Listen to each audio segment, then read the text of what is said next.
alternada.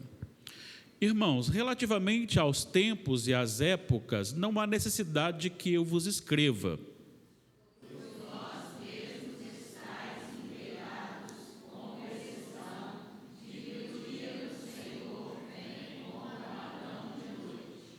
Quando andarem dizendo paz e segurança, eis que lhes sobrevirá repentina destruição, como vêm as dores de parto a que está para dar à luz, e de nenhum modo escaparão.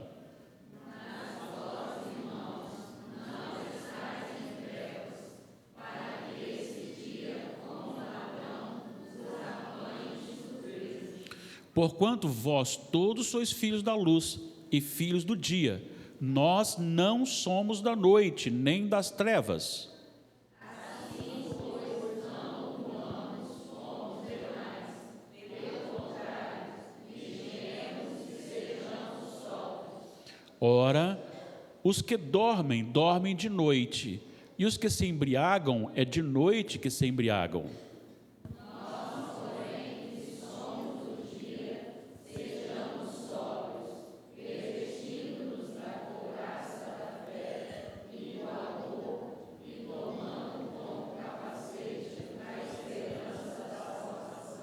Porque Deus não nos destinou para a ira, mas para alcançar a salvação mediante nosso Senhor Jesus Cristo.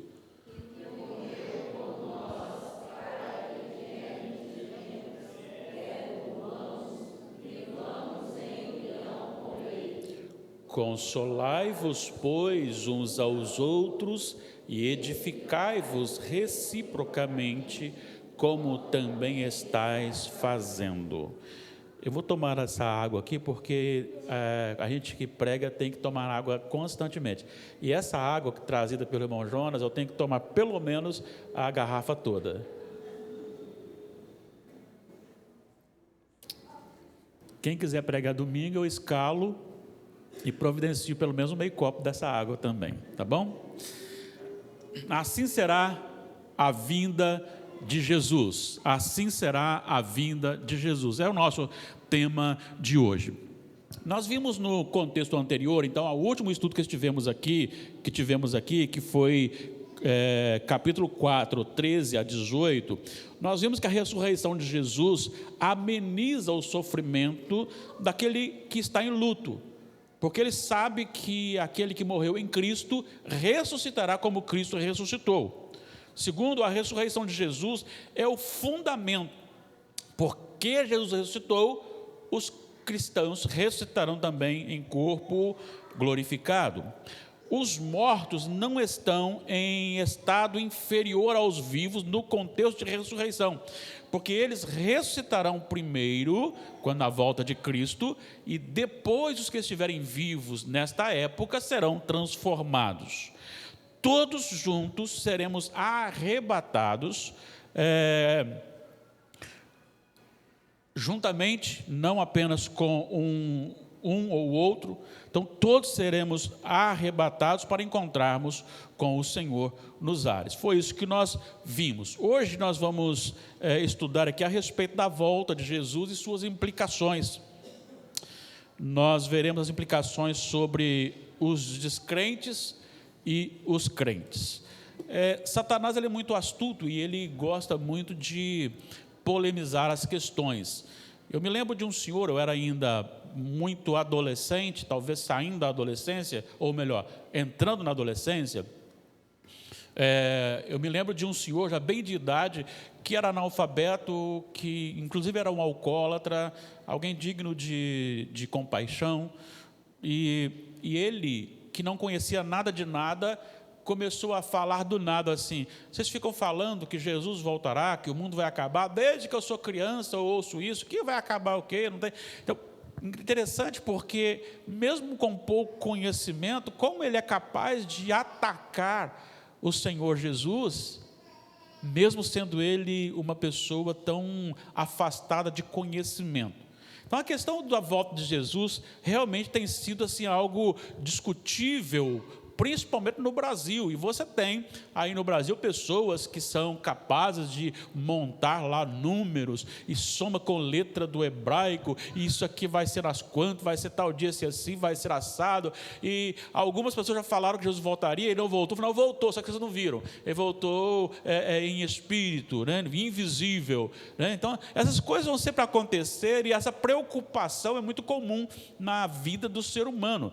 Estava bem parecido com os apóstolos, quando perguntaram para Jesus, quando se dará a volta do teu reino, né? A instalação do teu reino, achando que Jesus voltaria, se assentaria em breve e governaria a terra de uma forma diferente. E o Senhor Jesus responde que não é da competência humana discutir a volta, a data da volta de Jesus, né? E essa da autoridade, de competência do Pai, nem do Espírito Santo e nem do Filho, é competência do Pai. E Paulo agora aqui trabalha, depois de ter falado sobre a ressurreição de Jesus e a nossa ressurreição, ele fala algo muito importante sobre o retorno de Jesus, sobre a segunda vinda de Jesus, e eu quero então apontar algumas implicações importantes dentro desse aspecto, porque ele trabalha do 5 ao 11, ele trabalha a volta de Jesus, as suas implicações para os descrentes e as implicações para os crentes.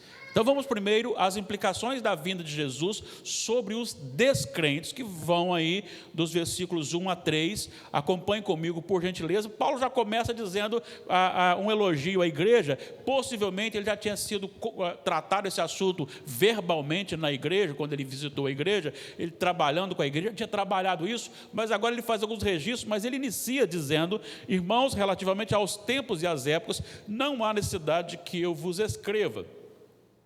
Bom, se não há necessidade, então por que ele está escrevendo isso aqui? É porque ele está encorajando a igreja e também apontando para a necessidade e a urgência do evangelho proclamado, com certeza.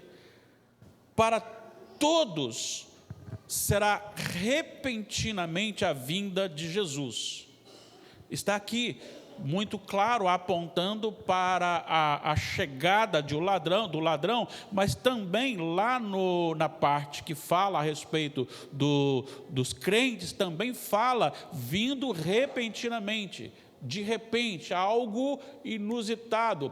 A palavra do Senhor fala que num piscar de olhos, num abrir e fechar de olhos, foi falado aqui pelo diácono Rafael a respeito como um relâmpago que sai do Oriente e se mostra no Ocidente. Nós cantamos isso aqui. Então será realmente algo assim muito rápido, não dará tempo de você se preparar. Jesus disse isso contando a parábola das 10 virgens, em que quando disse, eis o noivo, não dava prazo das 5 nécias correr e buscar lá o seu azeite, e assim então ficaram perdidas. Então é algo repentino para todas as pessoas. Mas tem uma diferença aqui que eu gostaria de destacar aqui, é que para os descrentes será uma surpresa desagradável.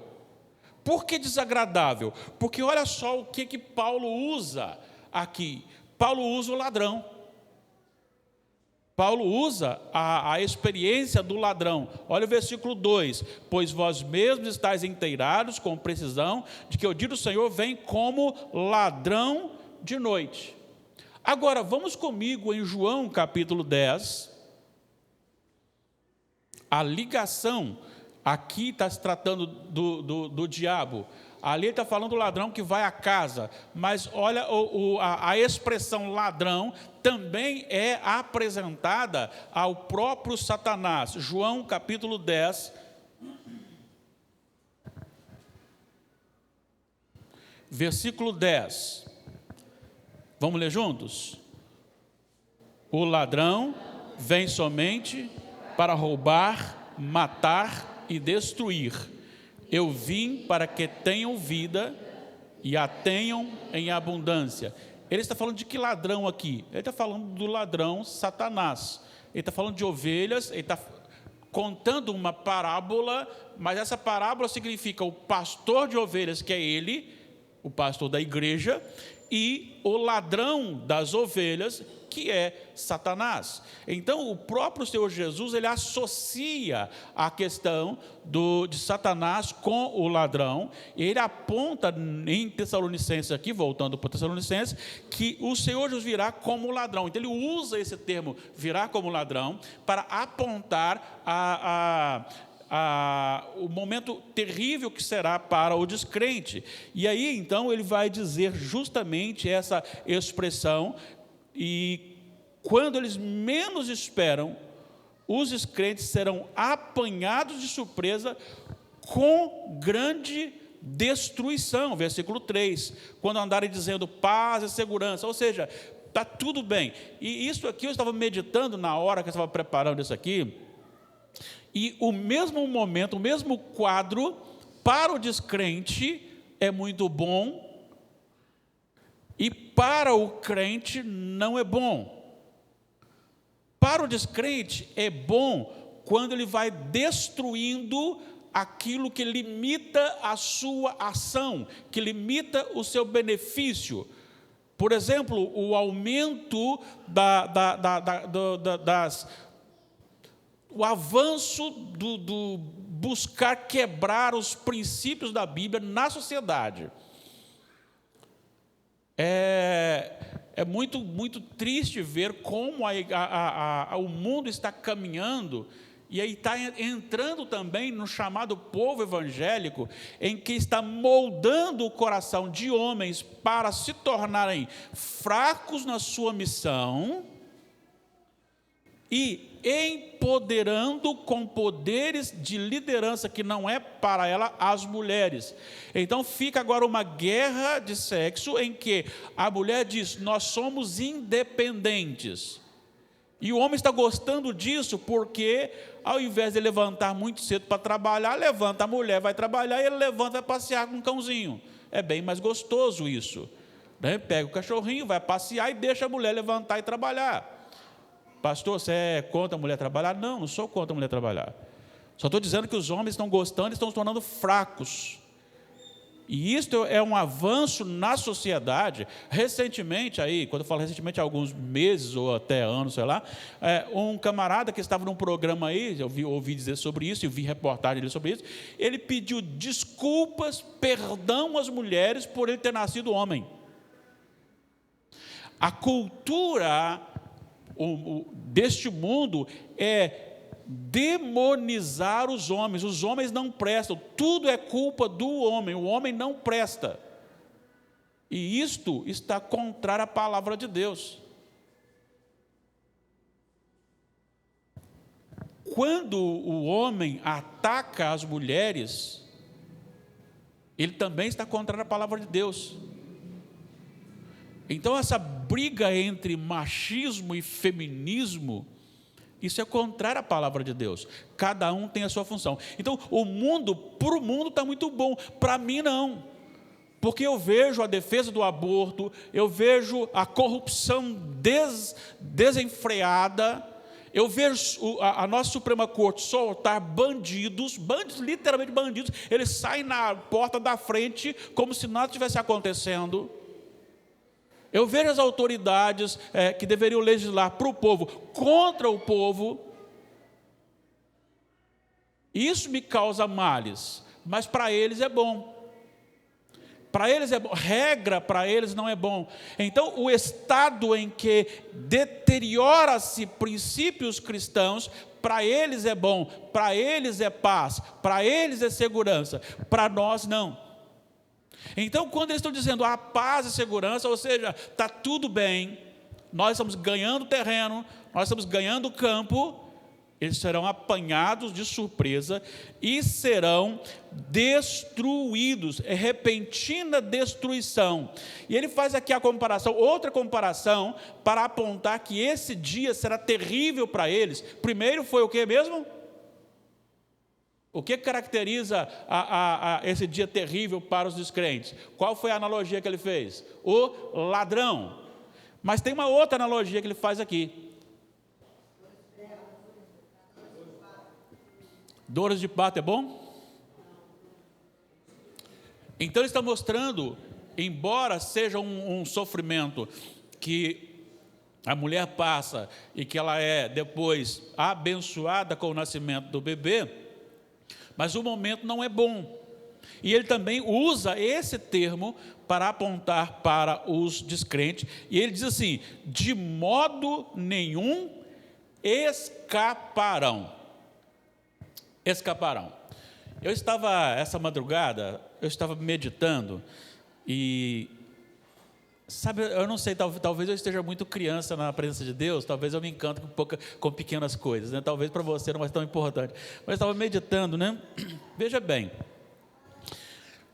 nós temos ditadores em países aí, ditadores, eles mandam e tem que obedecer, se não obedecer, eles mandam prender, e prende, se ele mandar matar, mata. Mas esses ditadores, eles têm um governo soberano sobre a sua nação. Deus também tem um governo soberano sobre todos. A diferença está em que este governo ditador, ele não tem poder para manter a saúde daquele que ele domina. Ele não tem poder para manter a vida daquele que ele domina. E Deus não só domina, mas é Ele que dá, é Ele que sustenta, é Ele que alimenta. Daí então o final do versículo 33 de Romanos 36, que diz assim: porque dele, então tudo saiu dele, já é uma coisa bonita, mas não é simplesmente saiu dele por ele. Ele é a fonte, ele é a causa, ele fez, então ele é a causa e fez, ele é a causa e fez para ele mesmo, porque dele, por meio dele e para ele são todas as coisas. Então, olhando a essa questão, ele tem total autoridade e ninguém neste mundo, por pior que seja, por mais poderoso que seja, mais amedrontador que seja, escapará desse dia. Será apanhado de surpresa. Muitos já foram na morte, mas ainda muitos serão apanhados no dia do retorno do Senhor Jesus. Então, a implicação da volta de Jesus nessa repentinamente, vindo repentinamente, esta vinda de Jesus não só apanhará este povo de surpresa, mas causará uma destruição do seu estado e nenhum sairá livre. Então, para os descrentes é terrível. O que eu aprendo com isso aqui? Eu preciso pregar o Evangelho. Eu preciso anunciar o Evangelho. Eu preciso falar para o meu vizinho. Eu preciso falar para o meu familiar. Eu preciso falar para o meu amigo. Eu preciso, mas ele vai ficar chateado comigo. Então vai ficar chateado, mas eu preciso. É melhor que eu fale e depois eu tenha a consciência tranquila de que falei para ele sobre o reino de Deus, do que ele ser apanhado de surpresa, ser destruído, não escapar do juízo final. Então a volta de Jesus, com todas as suas implicações para os descrentes, deve motivar a igreja a proclamar o Evangelho. Mas você tem também aqui as implicações da vinda de Jesus para os crentes. E aí vai do versículo 4 ao versículo 11. Não serão apanhados de surpresa. Enquanto aqui é apanhado de surpresa, aqui não serão apanhados de surpresa. Mas vós, irmãos, não estáis em trevas, para que esse dia, como ladrão, vos apanhe de surpresa. Será um dia como ladrão para os descrentes, mas para os crentes não. Nós não sabemos o dia, mas sabemos que ele virá. Então, quando ele vier, eu estarei aqui, esperando. Não importa se eu não sei se virá hoje à noite, se virá amanhã, se virá daqui 10 anos, 20 anos, 30 anos, 100 anos, 200 anos, não importa a data do retorno, mas eu esperarei, como disse o meu avô na hora da sua morte. Só estou aguardando o chamado do meu mestre. Ou seja, eu sei que ele é o meu mestre e que ele governa. Pastor, quando fala assim, mas vós, irmãos, não estáis em trevas, mas um irmão, assim, cristão em trevas, está sem pecado, né? Vivendo pecado. Não, aqui ele está falando assim, vocês não são descrentes, eles são os crentes. Ele está separando o da igreja, servo do Senhor, dos não servos do Senhor. Não. Aqui está falando assim, vós não sois descrentes. Quando ele diz assim, vós não estáis em trevas, quer dizer, vocês já foram alcançados pela luz, vocês são salvos em Jesus. E quando a gente lê, vai dar a impressão também que é o conselho, né? Mas ele está dizendo assim, ele está fazendo uma afirmação, mas vós não estáis em trevas, para que esse dia, como ladrão, vos apanhe de surpresa, porquanto todos sois filhos da luz. Então há uma afirmação no versículo 5, vocês são filhos da luz, entendeu? Aqui, porque ele acabou de falar para aqueles que são descrentes, e agora ele está falando para aqueles que são crentes.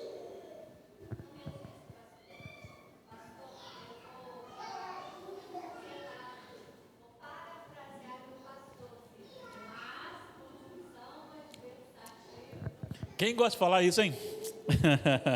Mas é uma condição adversativa, ela sempre aponta para um sentido diferente do que veio antes, né? Mas vós.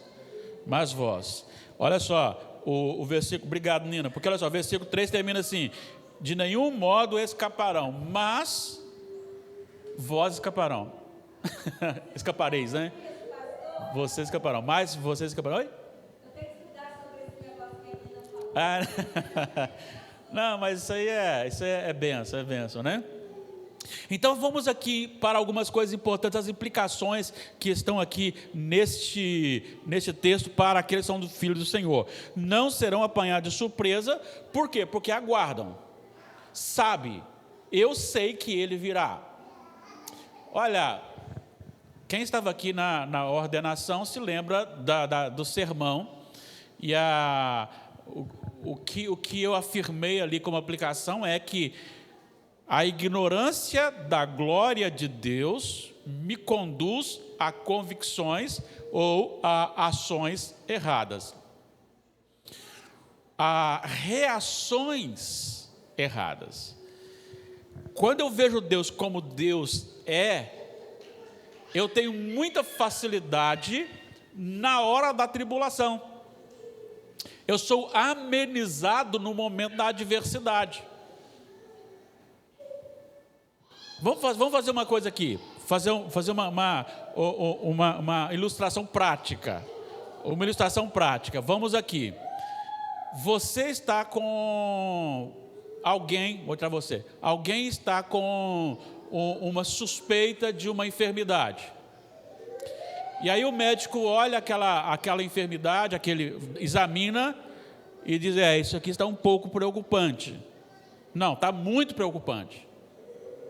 Vamos fazer o seguinte, vamos fazer uma biópsia. Aí você vai lá, colhe o material, o tecido, e manda para a biópsia.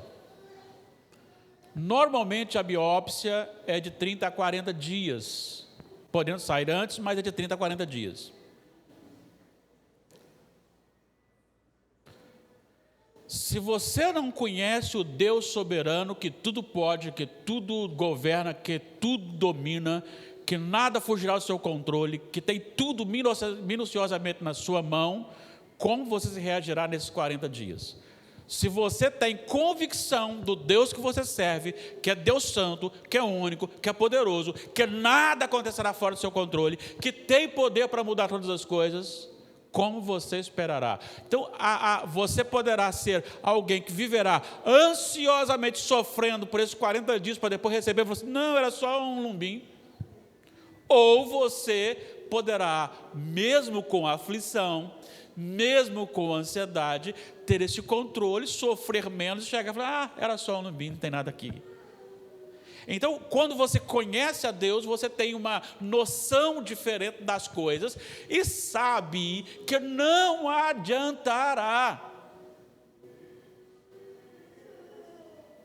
Não adianta. O que Deus determinou para nós passarmos, nós passaremos. E Ele tem o controle na sua mão. Então, quando Ele pensa que Ele traz para a vinda de Jesus, Ele falou assim: vocês estão na luz, são filhos da luz, não são das trevas. E aí Ele vai falar sobre algo muito importante, porque Ele vai dizer assim no versículo 4: assim pois não durmamos como os demais, pelo contrário, vigiemos e sejamos sóbrios.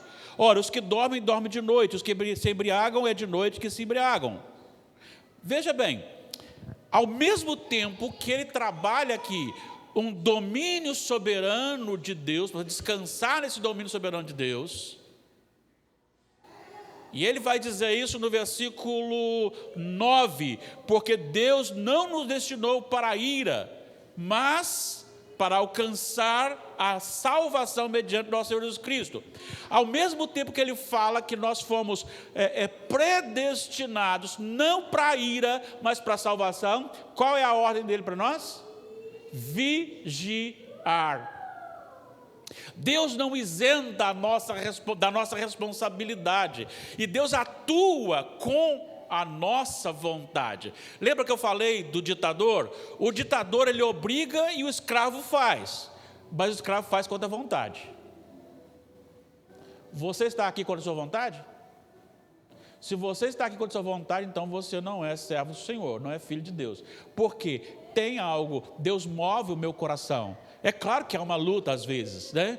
A carne vem, você está meio cansado e tal. No entanto, há um prazer na lei do Senhor, há um prazer nos mandamentos de Deus. 1 de João, capítulo 5, versículo 3, eu citei há pouco disso: os mandamentos do Senhor não são penosos para nós. Irmãos, olha, deixa eu dar de novo uma palavrinha para você. Separe um cantinho na sua casa, coloque o nome que você quiser, desde que seja o seu encontro com Deus, sozinho com Deus.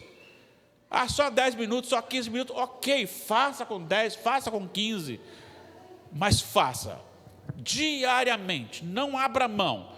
É 5 da tarde, é meio-dia, 10 da noite, não importa, mas naquele horário você vai para ali, encontre sozinho com Deus. Você experimentará detalhes da vida que você não perceberá e será alimentado. Isto é maravilhoso, a maneira como Ele conduz a sua vida, a maneira como Ele abre os olhos para você ver detalhes dentro disso aqui. Então Ele está dizendo aqui que o povo de Tessalônica não era como os das trevas, mas sim filhos da luz. E Ele chama a atenção para essas questões de vigiar. E aí você começa a pensar, sabem, uma das coisas que eu tenho visto na minha vida, e creio que você também possa pensar sobre isso, e que é muito sério, a possibilidade humana de você se perder.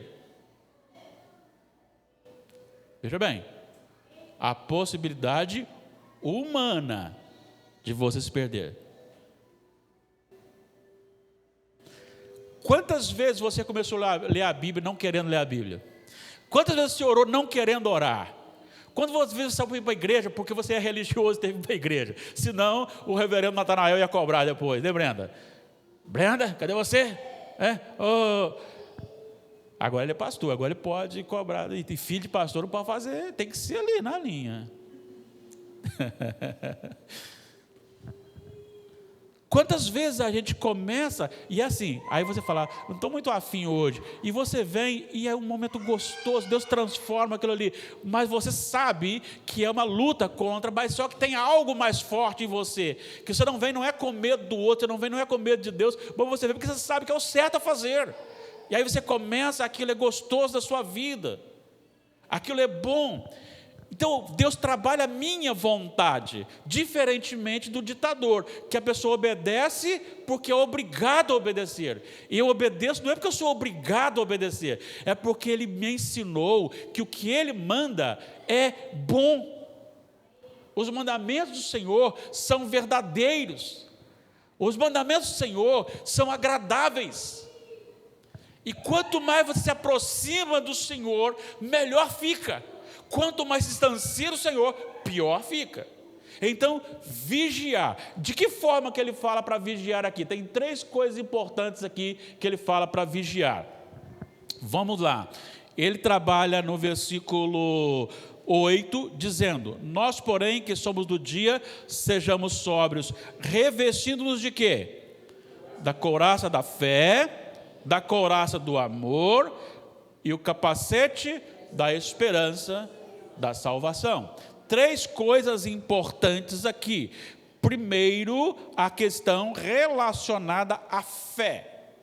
Eu preciso falar isso novamente, então seja forte. A palavra no original fé é a mesma raiz de fidelidade. Então, quando eu falo ter fé em Deus, eu não estou falando só numa questão de ideia, de mente. Não, eu sei que Ele existe. Não, não é isso. A fé que está aqui me chamando para crer é a fé que me leva a obedecer.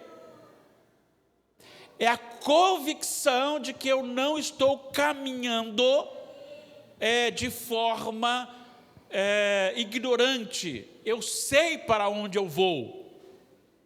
Eu sei para onde eu vou. E por que eu sei para onde eu vou? Porque Deus não nos destinou para a ira. Ele está chamando a atenção para aquilo que ele havia falado aos Efésios. Nos escolheu nele antes da fundação do mundo, nos predestinou e nos adotou.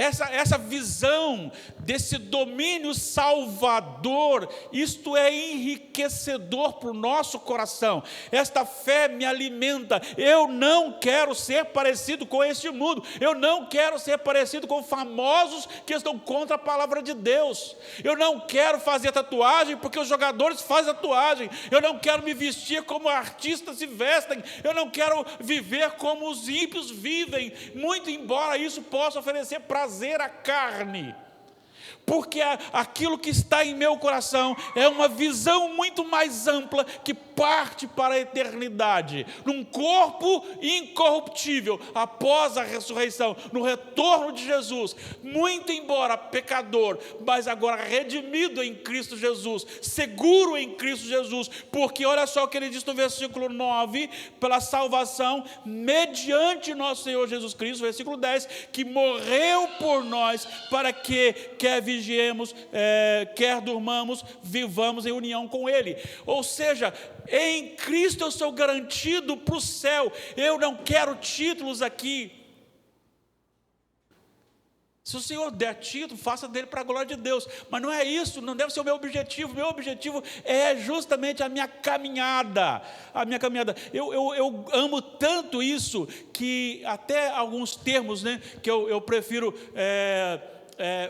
alterar. Por exemplo, né, aquele cântico, não está errado não, que segura em suas mãos, ou segura em sua mão. Eu prefiro cantar assim: se ao meu lado estás, segura em minha mão. Porque se eu for segurar a mão do Senhor, eu tenho medo. É possível que em algum momento eu queira largar a mão dele.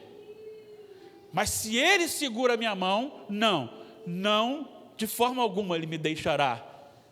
De forma alguma Ele me deixará. Eu creio nisso. Eu preciso alimentar o meu coração disso. Eu vejo um mundo sendo destruído, um mundo corrompido. Eu vejo um mundo abatido. Eu vejo um mundo corrompido de tal maneira que nós já citamos aqui, em que tem mais valor uma pessoa maldosa que é capaz de roubar, matar, do que um trabalhador.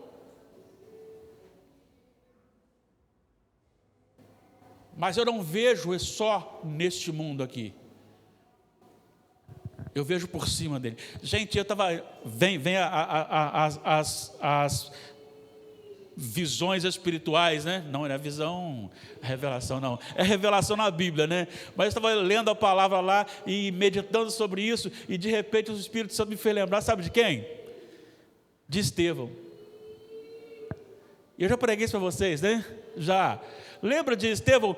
Os homens estavam rilhando os dentes, com pedras na mão, para atacar nele, e ele está olhando para o céu. Ele está vendo a glória de Deus. Ele está vendo Jesus. A fé me conduz a olhar para a eternidade. A fé me conduz a passar, a sobrepor todas essas dificuldades que temos aqui na terra. E esta fé me conduz então à esperança. E essa esperança não é a esperança de pode acontecer ou não.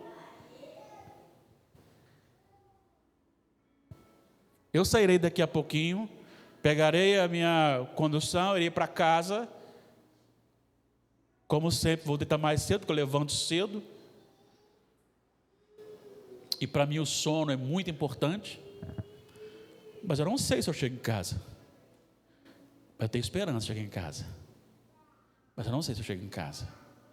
Mas esta esperança aqui não é uma esperança de possibilidade. Eu garanto para vocês, nós estaremos lá.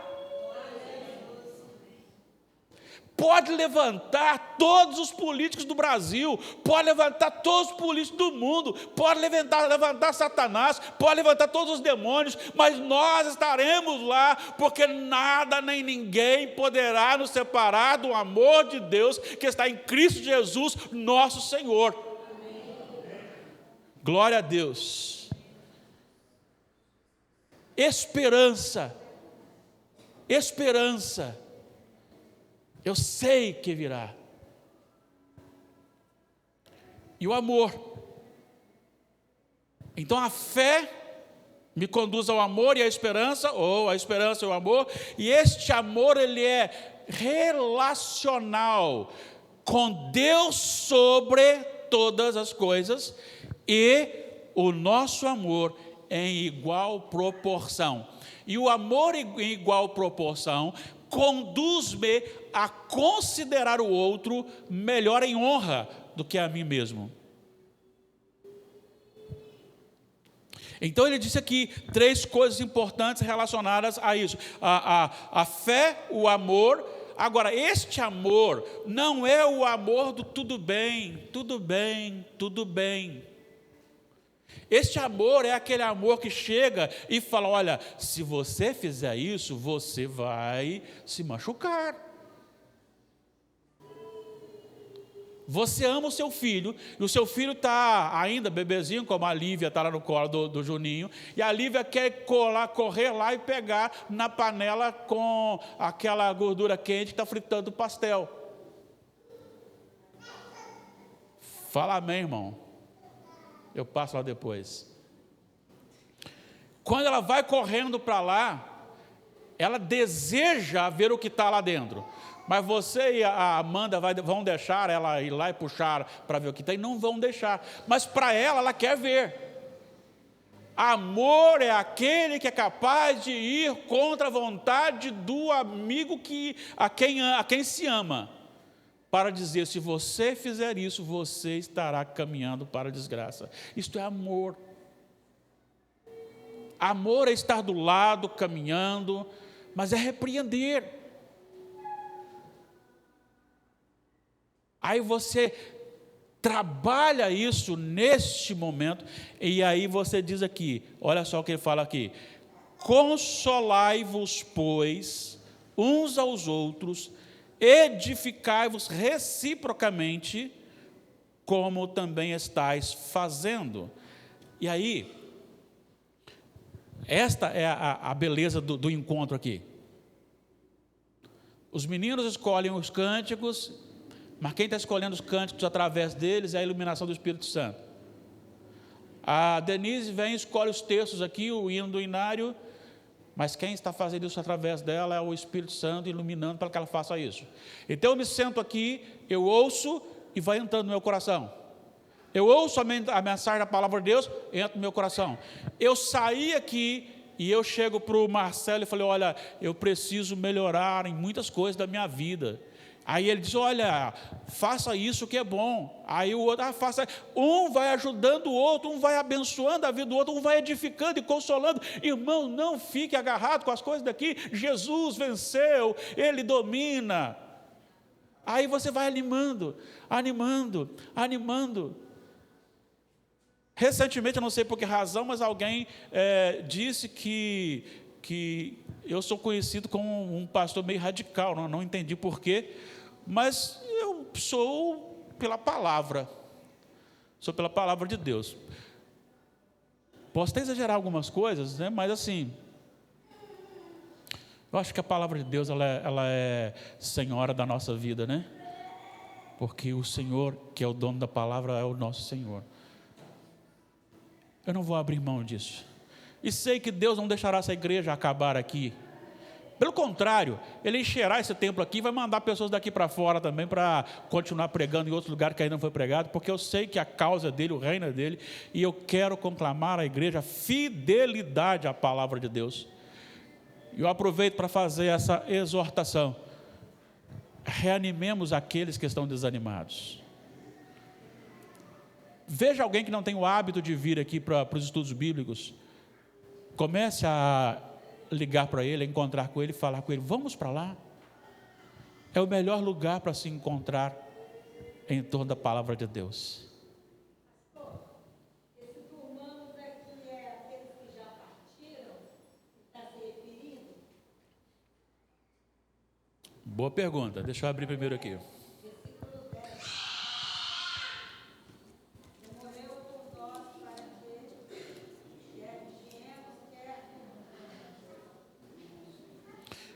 Ele está falando sobre a questão relacionada àqueles que dormem de noite, é o contexto anterior, versículo 7. Versículo 6, não durmamos como demais. Depois, a questão de vigiar. Eu não poderia dizer para você que seja a morte, porque você tem um contexto anterior também que fala daqueles que estão dormindo no Senhor, que já morreram, tá? Mas o versículo 10 diz, quer que morreu por nós, para que, quer vigiemos, quer durmamos, vivamos em união com Ele. Eu creio que aqui está mais relacionado a uma questão de fique tranquilo em todo momento da sua vida. Se você está em Cristo, fique tranquilo em todo momento da sua vida. Mas eu posso pesquisar mais a fundo, porque eu não tinha pegado esse detalhe aqui. E na próxima quarta-feira, antes de entrar no final, eu trago uma resposta sobre esse versículo de maneira mais segura. Porque pode servir também para a morte. Pode servir. Tanto aquele que já morreu, ou aquele que vigia. Mas como ele está falando de vigiar, então possivelmente seja mais uma questão relacionada àquele que está no Senhor, mesmo que ele não esteja atento em um determinado momento, ele está seguro no Senhor. Mas eu não vou arriscar nenhuma resposta agora, eu vou com mais clareza trazer na próxima quarta-feira. Tá bom? Obrigado por ter levantado isso aqui, que é bom para a gente pesquisar lá e trazer. Tá bom? Bom, irmãos, diante disso aqui, você tem aquelas pessoas que sofrerão com o retorno de Cristo. Sofrerão. E eu não gostaria que ninguém dos que eu conheço sofressem, mas eu não tenho poder para convencê-los. Mas eu posso fazer duas coisas por eles. Primeiro, eu posso clamar ao Senhor por eles, orar por eles.